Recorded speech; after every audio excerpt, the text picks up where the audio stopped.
যার শুরু আছে তার শেষও আছে। রোহিত শর্মা, বিরাট কোহলি এবং রবীন্দ্র জাদেজা টি-20 ক্রিকেট থেকে অবসর নিয়েছেন তারা। দীর্ঘ এই ক্যারিয়ারে কি করে গেছেন এই খেলোয়াড়রা? আজকের ভিডিওতে সেই প্রশ্নের উত্তর জানবেন আপনারা। প্রথমেই রোহিত শর্মা, যার অভিষেক হয়েছিল 2007 সালের 19 সেপ্টেম্বর ডারবানে ইংল্যান্ডের বিপক্ষে। এরপর দীর্ঘ এই ক্যারিয়ারে 159টি ম্যাচ খেলে 32.5 গড়ে তিনি মোট 4231 রান করেন, যেখানে তার 50 মোট 32টি এবং 105টি। এই ক্যারিয়ারে তিনি 363টি 4 ও 205টি 6 মেরেছেন এবং তার হাই স্কোর 121 রান। এছাড়া তিনি এই ক্যারিয়ারে 11.2 ওভার বল করে 9.57 ইকোনমিতে 113 রান খরচ করে একটি উইকেট নিয়েছেন।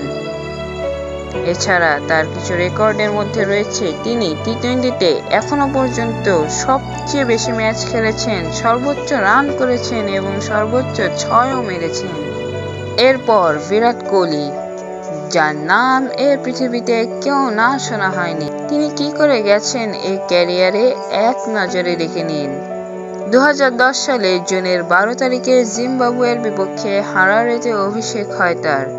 এরপর 125টি ম্যাচ খেলে 48.69 এভারেজে ব্যাট করে তিনি মোট 4178 রান করেছেন, যেখানে তিনি মোট 38টি 50 এবং একটি 100 করেছেন।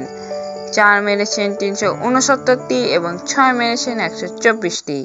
তার টি-20 স্ট্রাইক রেট ছিল 137.4 এবং হাই স্কোর 122। আবার তিনি এই ক্যারিয়ারে 25.2 ওভার বল করে 8.5 ইকোনমিতে 204 রান খরচায় 4 উইকেট তুলে নিয়েছেন। এছাড়া তার কিছু টি-20 রেকর্ডের ভেতর আছে দ্রুততম 3500 রান, সবচেয়ে বেশি 50 এবং সর্বোচ্চ প্লেয়ার অফ দ্য সিরিজ। এরপর সবশেষে রবীন্দ্র জাদেজা, যার অভিষেক হয়েছিল 2009 সালে কলম্বোয় শ্রীলঙ্কার বিপক্ষে। তিনি মাত্র 74টি ম্যাচ খেলে 515 রান করেছেন।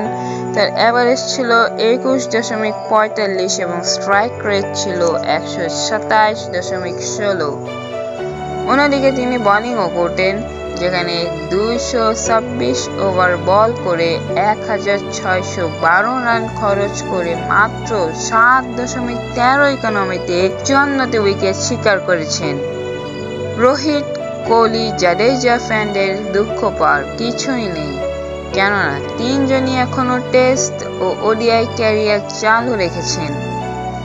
সব মিলিয়ে এখন দেখার বিষয় কোহলি রোহিতদের রেকর্ড কতদিন থাকে এবং নতুন কোন রোহিত কোহলি জাদেজার অভিষেক হয়।